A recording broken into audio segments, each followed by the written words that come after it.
అట్లయితే చెన్నైకి తూర్పుగా 480 కిలోమీటర్ల దూరంలోను, కాకినాడకి దక్షిణ ఆగ్నేయంగా 530 కిలోమీటర్ల దూరంలోను, విశాఖపట్నంకి దక్షిణ ఆగ్నేయంగా 560 కిలోమీటర్ల దూరంలోను, గోపాల్పూర్కి దక్షిణంగా 720 కిలోమీటర్ల దూరంలో ప్రస్తుతం కేంద్రీకృతమైంది.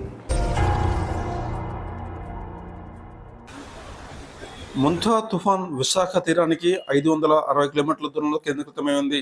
ఈ నేపథ్యంలోనే మంగళ, బుధవారాలలో ప్రజలు అత్యంత అప్రమత్తంగా ఉండాలని వాతావరణ శాఖ అప్రమత్తం చేస్తోంది. ఈ నేపథ్యంలోనే వాతావరణ శాఖ అధికారి ఏమంటున్నారో విందాం. నమస్తే, ఆంధ్రప్రదేశ్ రాష్ట్ర వాతావరణ శాఖకి స్వాగతం. నేను డాక్టర్ సగలి కరుణాసాగర్. నైరుతి మరియు పశ్చిమ మధ్య బంగాళాఖాతంలో కేంద్రీకృతమైనటువంటి మోంతా తుఫాను గత 6 గంటలలో 17 కిలోమీటర్ల వేగంతో ప్రయాణించి 12.8, 84.6 ఉత్తర అక్షాంశ రేఖాంశాల దగ్గర ప్రస్తుతం కేంద్రీకృతమైంది. ఇది ఇప్పుడు చూసినట్లయితే చెన్నైకి తూర్పుగా 480 కిలోమీటర్ల దూరంలోను, కాకినాడకి దక్షిణ ఆగ్నేయంగా 530 కిలోమీటర్ల దూరంలోను, విశాఖపట్నంకి దక్షిణ ఆగ్నేయంగా 560 కిలోమీటర్ల దూరంలోను, గోపాల్పూర్కి దక్షిణంగా 720 కిలోమీటర్ల దూరంలో ప్రస్తుతం కేంద్రీకృతమైంది. రాబో గంటలలో ఉత్తర వాయువ్య దిశగా ప్రయాణించి 28వ తేదీ ఉదయం కల్లా మరీ బలపడి తీవ్ర తుఫానుగా బలపడే అవకాశం ఉంది. అదేవిధంగా ఈ తీవ్ర తుఫాను తన దిశను ఉత్తర వాయువ్య దిశగా కంటిన్యూ చేస్తూ ఆంధ్రప్రదేశ్ తీర ప్రాంతం వెంబడి అనగా దాదాపుగా మచిలీపట్నం, కళింగపట్నం మధ్యలో కాకినాడ దగ్గర తీరం దాటే అవకాశం ఉంది. ఈ తీవ్ర తుఫాను తీరం దాటే సమయంలో గాలులు దాదాపుగా 90 నుండి 100 కిలోమీటర్లు, గరిష్టంగా 110 కిలోమీటర్ల వేగంతో వీచే అవకాశం ఉంది.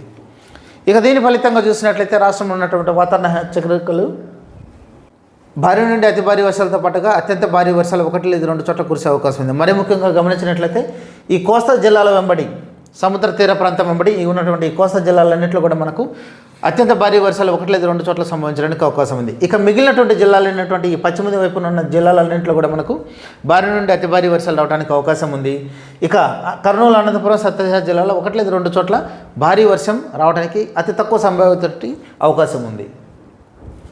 రేపటి రోజున 28వ తారీఖున చూసినట్లయితే ఉత్తరాంధ్రప్రదేశ్లోని అన్ని జిల్లాలు దాదాపుగా మనకు తేలికపాటి నుండి ఒక మోస్తరు వర్షాలతో పాటుగా అత్యంత భారీ వర్షాలు 1 లేదా 2 చోట్ల సంభవించే అవకాశం ఉంది. ఇక దక్షిణం వైపున ఉన్నటువంటి రాయలసీమ జిల్లాలు, అలాగే నెల్లూరు జిల్లాలో మనకు 1 లేదా 2 చోట్ల భారీ నుండి అతి భారీ వర్షాలు సంభవించడానికి అవకాశం ఉంది. తుఫాను తీరం దాటిన తర్వాత కూడా మనకు దాదాపుగా ఈ మధ్య కోస్తాంధ్రప్రదేశ్ జిల్లాలు అనగా ఎన్టీఆర్, గుంటూరు, కృష్ణా, ఏలూరు, వెస్ట్ గోదావరి ఈ జిల్లాలతో పాటుగా ఉత్తరం వైపు ఉన్నటువంటి శ్రీకాకుళం, విజయనగరం, పార్వతీపురం ఈ జిల్లాలలో మనకు భారీ నుండి అతి భారీ వర్షాలతో పాటు అత్యంత భారీ వర్షాలు 29వ తేదీ రావడానికి అవకాశం ఉంది. ఇక మధ్యలో ఉన్నటువంటి అల్లూరి సీతారామరాజు, అనకాపల్లి, విశాఖపట్నం, కాకినాడ, ఈస్ట్ గోదావరి, కోనసీమ, అలాగే దక్షిణం వైపు ఉన్నటువంటి జిల్లాలైన ప్రకాశం, పల్నాడు, బాపట్లలో మనకు తేలికపాటి నుండి ఒక మోస్తరు వర్షాలతో పాటుగా భారీ నుండి అతి భారీ వర్షాలు రావడానికి అవకాశం ఉంది. కాబట్టి ఈ హెచ్చరికలను దృష్టిలో ఉంచుకొని ప్రజలు అప్రమత్తంగా ఉన్నారని తెలియజేస్తున్నాం. మరి ముఖ్యంగా లోతట్టు ప్రాంత వాసులు తగిన జాగ్రత్తలు తీసుకోవాలి. రహదారులు పాక్షికంగా దెబ్బతినేదానికి అవకాశం ఉంది. చెట్లు, విద్యుత్ స్తంభాలు, కరెంటు స్తంభాలు నేలకొరగడానికి అవకాశం ఉంది. అలాగే పాడుపడ్డేటువంటి బిల్డింగులు కానీ లేకపోతే పాక్షికంగా దెబ్బతిన్నటువంటి కట్టడాలు ఏవైనా ఉంటే పడిపోయేదానికి కూడా అవకాశం ఉంది. వీటితో పాటుగా అత్యవసర సదుపాయాలు విద్యుత్ కావచ్చు, లేకపోతే తాగునీరు, ఇవన్నీ కూడా అంతరాయం ఏర్పడేదానికి అవకాశం ఉంది. కాబట్టి ప్రజలు ముందుగా జాగ్రత్తగా అప్రమత్తంగా ఉండాలని తెలియజేస్తున్నాం. అదేవిధంగా ఈ తుఫాను తీరం దాటే సమయంలో కానీ లేకపోతే ఈ తుఫాను సందర్భంలో ప్రజలు అత్యవసరమైతే మినహాయించి ఎవరు కూడా బయట తిరగరాదని హెచ్చరికలు జారీ చేస్తున్నాం.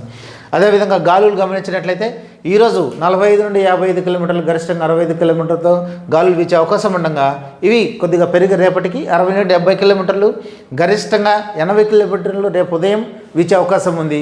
అది కాస్త రేపు సాయంత్రానికి 90 నుండి 100 కిలోమీటర్లు, గరిష్టంగా 110 కిలోమీటర్ల వేగంతో పెరిగేదానికి అవకాశం ఉంది.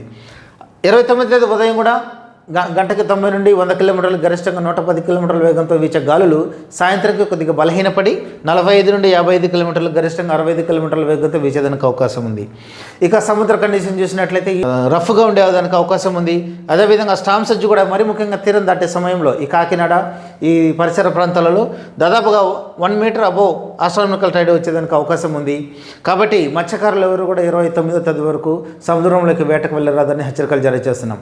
అదేవిధంగా ప్రజల్ని హెచ్చరిస్తున్నాం. ప్రభుత్వ అధికారులు చెప్పినటువంటి సలహాలు పాటిస్తూ జాగ్రత్తగా ఉండండి.